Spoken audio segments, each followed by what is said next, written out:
కలియుగంలో భక్తులను రక్షించడానికి స్వయంగా అవతరించిన దైవం శ్రీ వెంకటేశ్వర స్వామి. తిరుమల కొండలపై వెలిసిన ఈ మహిమ వెనుక ఓ గొప్ప పురాణ గాథ ఉంది. ఒకసారి మహర్షులందరూ కలిసి ఒక మహాయజ్ఞం నిర్వహించారు. ఆ యజ్ఞఫలం ఎవరు స్వీకరించాలి? బ్రహ్మణ, విష్ణువా, శివుడా అనే సందేహం వచ్చింది.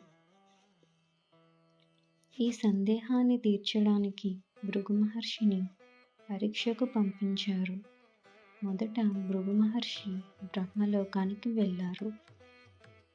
బ్రహ్మదేవుడు సృష్టి కార్యాల్లో నిమగ్నమై ఉండడంతో భృగుని గమనించలేదు.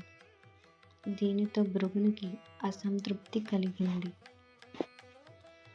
తర్వాత ఆయన కైలాసానికి వెళ్ళారు. అక్కడ శివుడు ఆనంద తాండవంలో ఉండగా సముచిత స్వాగతం దక్కలేదని భావించారు. చివరగా భృగు మహర్షి వైకుంఠానికి చేరుకున్నారు. అక్కడ మహావిష్ణువు ఆదిశేషుపై విశ్రాంతి తీసుకుంటూ ఉన్నారు. కోపంతో భృగు మహర్షి విష్ణువు ఛాతీపై కాలితో తన్నారు. మహర్షి, మీ కాలు నొప్పిగా ఉందా?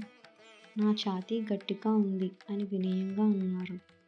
ఈ ఘటన చూసిన మహాలక్ష్మీదేవి తీవ్రంగా బాధపడింది. తన భర్త అవమానించబడ్డారని భావించి వైకుంఠాన్ని విడిచి భూమికి వచ్చేసింది. లక్ష్మీదేవి భూమిపై తపస్సు చేస్తుండగా ఆమెను వెతుకుతూ మహావిష్ణువు కూడా భూమిపైకి వచ్చారు. తిరుమల అరణ్య ప్రాంతంలో తపస్సు ప్రారంభించారు. అక్కడ ఆయన శ్రీనివాసుడిగా వెలిశారు. వకులాదేవి అనే భక్తురాలు ఆయన్ను కనుగొని తల్లిలా చూసుకుంది. ఆహారం పెట్టి సేవ చేసింది.